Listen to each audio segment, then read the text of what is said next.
Hey everybody, welcome to Remake Learning Days, and I'm about to show you how we're going to make some custom leatherette bag tags to put on your suitcase or your backpack. So the first thing what we need to do is we need to create a Tinkercad account. And you can use Tinkercad for 3D printing or for laser cutting, but today we're going to use it for laser cutting. So the link is tinkercad.com. And if you already have an account, you can sign in.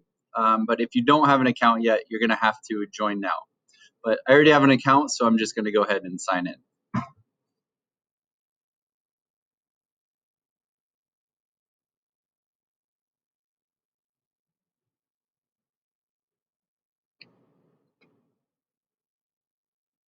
So what we're going to do when we get to the main screen is we're going to click on Create New Design.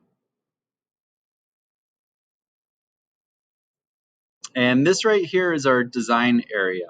And it's made for 3D or laser cutting, 2D. So it's kind of a 3D space. So if you click up here in the upper left-hand corner, there's this cube, and you can kind of spin it around to show your different work plane.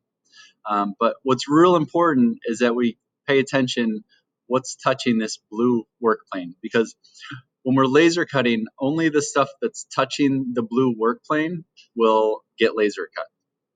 So over on the right hand area, you've got your shapes that you can choose. You could choose like a box or a circle. You can choose a scribble to draw your own item. And if you scroll down, you can even do text. So I'm just going to start with a basic text design. So I'm doing an example of a luggage tag for me.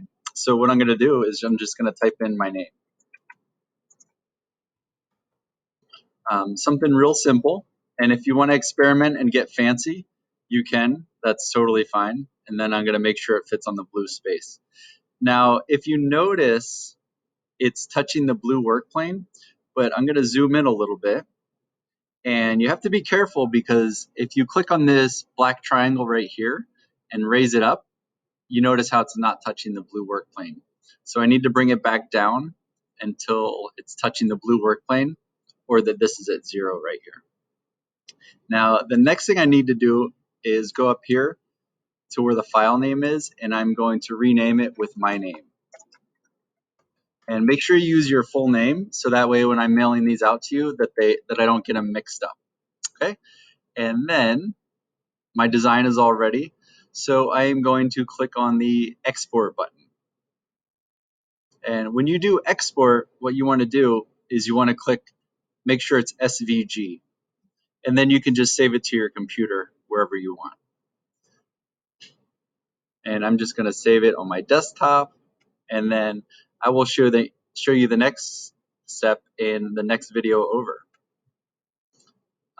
And also, just a note, if you want to get fancy with it, like add some other stuff, like that's totally fine. If you want to do a circle around it, you can.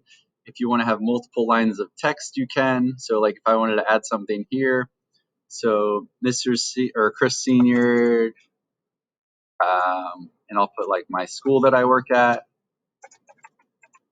and you can add that also. And you can move that stuff and make it different sizes and change the font and stuff like that. Okay?